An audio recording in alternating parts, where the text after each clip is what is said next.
औज़ुबिल्लाहि मिनश्शैतानिर्रजीम बिस्मिल्लाहिर्रहमानिर्रहीम। आज हमने पढ़ना है बेटा फार्मास्यूटिक्स 2, ये pharmacy technician category B part second के लेक्चर हैं बेटा। Formulation and manufacturing of liquid dosage form पढ़नी है आज हमने। लिक्विड डोजेज फार्म क्या होती है? अद्वियात की वो शक्ल जो माया हालत में हो वो लिक्विड डोजेज फार्म कहलाती है। और उसको तैयार कैसे करना है, इसमें बेटा सिरप आ गए, इमल्शन आ जाएंगे, सस्पेंशन आ जाएंगे, आपका पेरेंटल डोजेज फार्म जिसको इंजेक्शन वगैरह कहते हैं, ड्रिपें हैं, ये सारा का सारा क्या है? लिक्विड डोजेज फार्म है। तो ये बनती कैसे हैं ये हम पढ़ेंगे। इससे पिछले लेक्चर्स अगर किसी बच्चे ने नहीं लिए तो वो ले सकता है बेटा। उसमें हमने सॉलिड डोजेज फार्म की तैयारी और सेमी सॉलिड डोजेज फार्म की तैयारी पढ़ चुके हैं। तो आज हम इसका बाकायदा आगाज़ करते हैं, इसकी डेफिनेशन देखते हैं बेटा। A liquid dosage form is the liquid form of drug intended for administration. कहता है लिक्विड डोजेज फार्म दवा की माया हालत होती है जो कि जिस्म में दाखिल करने के लिए बनाई जाती है। इंटेंडेड फॉर एडमिनिस्ट्रेशन, एडमिनिस्ट्रेशन का मतलब क्या होता है? जिस्म में पहुंचाना। ठीक है। Manufacturing of liquid dosage form, liquid dosage form को हम तैयार कैसे करते हैं बेटा? फार्मूलेशन भी कह सकते हैं, मैन्युफैक्चरिंग भी कह सकते हैं। Liquid dosage form consist of drug with other substances called excipients. ये हमेशा पता है, सबको ही पता है बेटा। कोई भी दवा हो उसमें एक या एक से ज़्यादा अद्वियाती जुज़ होते हैं और इसके अलावा जो चीज़ें भी इजाफी तौर पे डाली जाती हैं वो एक्सिपिएंट्स या एडिटिव्स कहलाते हैं। एक्सिपिएंट्स या एडिटिव्स अपने हर लेक्चर में मैं समझाता हूँ। पिछले लेक्चर्स में भी मैं ये बात कर चुका हूँ बेटा। और सेम इसी तरीके से ये पार्ट फर्स्ट में आपने एक्सिपिएंट्स को डिटेल से पढ़ा हुआ है। तो हम कौन कौन से हैं?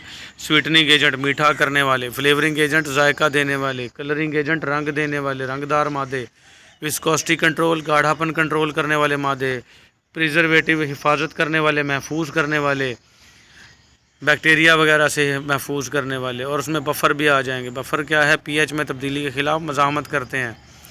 और फिर एंटीऑक्सीडेंट्स हो जाते हैं बेटा। ऐसी अशिया जो ऑक्सीजन की मौजूदगी में आपको मुख्तलिफ़ बीमारियों का शिकार कर दे वो ऑक्सीडेंट्स होते हैं, और उनसे लड़ने वाले, उनको रोकने वाले एंटीऑक्सीडेंट्स होते हैं। तो ये सारी चीज़ें क्या हैं? लिक्विड डोजेज फार्म में मिलाई जाती हैं। तो अब हम पढ़ेंगे सिरप, मैन्युफैक्चरिंग ऑफ सिरप। ये भी ओरल सोल्यूशन है बेटा सिरप। तो सिरप आर कंसनट्रेटेड, सिरप जो है गाढ़े होते हैं। एक्वस पानी मिले, प्रिपरेशंस महलूलात हैं, तैयार की हुई अशिया हैं। ऑफ शुगर, शुगर की पानी के साथ शुगर मिला दें। Simple with or without flavouring agent, इसमें जायके वाले एजेंट्स हो भी सकते हैं और नहीं भी हो सकते। विद का मतलब हो सकते हैं, विदाउट का मतलब नहीं भी हो सकते। एंड मेडिसिनल एजेंट, और मेडिसिनल एजेंट हो भी सकते हैं और नहीं भी हो सकते, दोनों चीज़ें बेटा। क्योंकि सिरप जो है हम तफसील से पार्ट फर्स्ट में ही पढ़ाए थे। सिरप की क्या है? सादा सी तारीफ भी कर सकते हो। Syrup are the liquid preparation of water and sugar or sugar substitute. तो सिरप जो है वो माया तैयार करदा अशिया हैं जो पानी और शुगर का मिक्सचर होती हैं। आम सिंपल जो शीरा बना लेते हैं ना हम बेटा, वो सिरप है। बस उसमें फ्लेवरिंग एजेंट डाल सकते हो, नहीं भी डाल सकते। मेडिसिनल एजेंट डाल भी सकते हो, नहीं भी डाल सकते।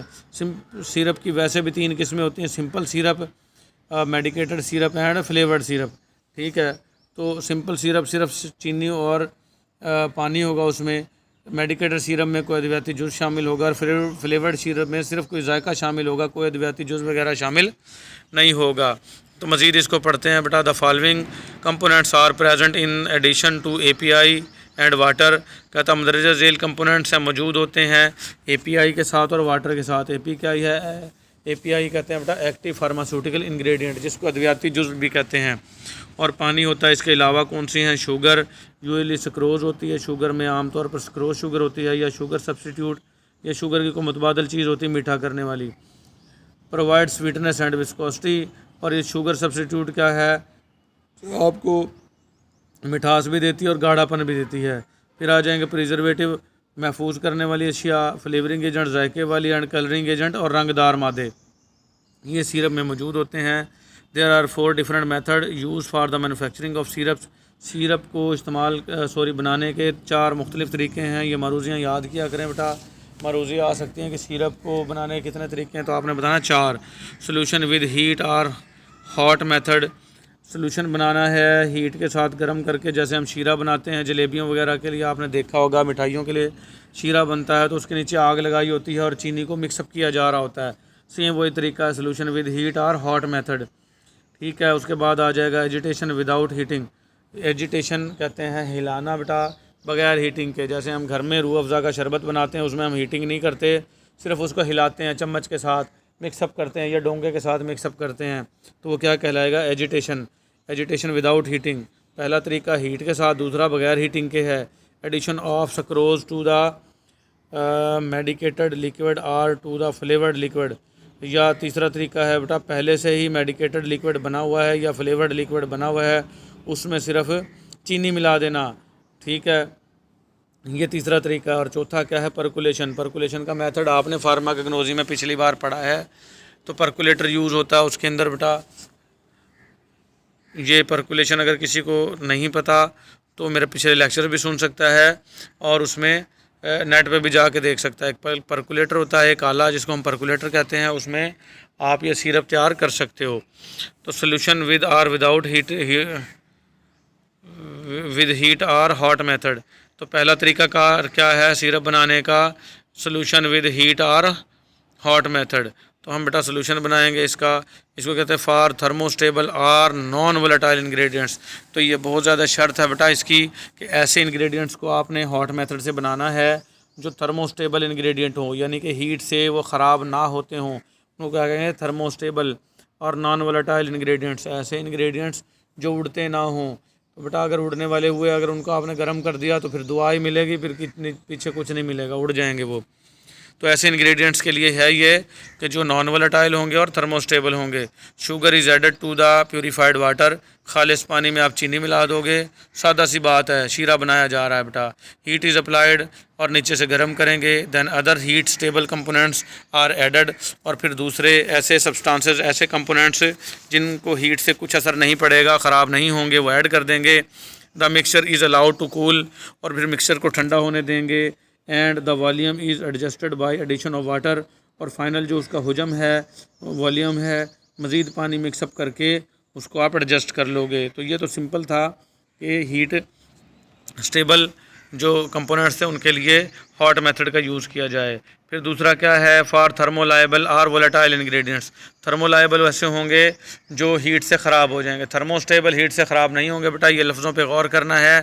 थर्मोलाइबल लेबाइल, थर्मोलेबाइल कौन से होंगे? जो हीट से ख़राब हो जाएंगे। या वोलेटाइल इंग्रेडिएंट्स जो उड़ जाते हैं, उनके लिए कैसे करेंगे? शुगर इज़ एडेड, शुगर को हम ऐड करेंगे। एंड हीटिंग द मिक्सचर, और मिक्सचर को हीट करेंगे। Mixture is allowed to cool, और मिक्सचर को आप ठंडा होने देंगे।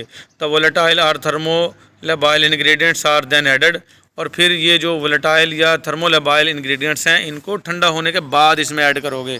ठीक हो गया बेटा? टू द कूल्ड सिरप के अंदर ऐड करेंगे। ये नहीं भाई शुरू में ही ऐड कर देना और हीट भी देनी है, तो ये थोड़ा सा फ़र्क है बेटा।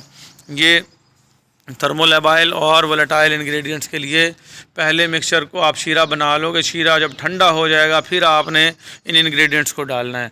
उसमें आपने गरम गरम में ही डाल देना, कोई इशू नहीं है, और इसमें आपने ठंडा करके डालना है। फिर आ जाएगा दूसरा तरीका एजिटेशन। एजिटेशन का मतलब होता है हिलाना। टू शेक का मतलब भी हिलाना होता है बेटा। विदाउट हीटिंग के बगैर मेथड है। ऑन स्मॉल स्केल, छोटे पैमाने पर। सक्रोज या चीनी, जहाँ सक्रोज का लफ्ज़ आ जाए चीनी समझना है। And other ingredients are added to the purified water. चीनी और दूसरे अज्जा को खालिश पानी में ऐड कर लेना है इन द कंटेनर, एक बर्तन में। द मिक्सचर इज़ एजिटेटेड, और अब मिक्सचर को आप हिलाओगे, अच्छे तरीके से एजिटेट करोगे। ये बेटा मैकेनिकल भी होते हैं जो बिजली से चलते हैं, मिक्स करने वाले, और हाथ वाले भी होते हैं। जैसे आपने दही को फेंटा लगते देखा होगा, दही को फेंटा हाथ वाली रही से भी लगता है और बिजली वाली से भी लगता है। तो ये दोनों तरह के होते हैं। तो एजिटेट करेंगे मिक्सचर को। The process is time consuming but yield stable. ये प्रोसेस जो है वो टाइम तो ज़्यादा लेता है लेकिन यील्ड स्टेबल है। यील्ड कहते हैं पैदावार स्टेबल है इसकी।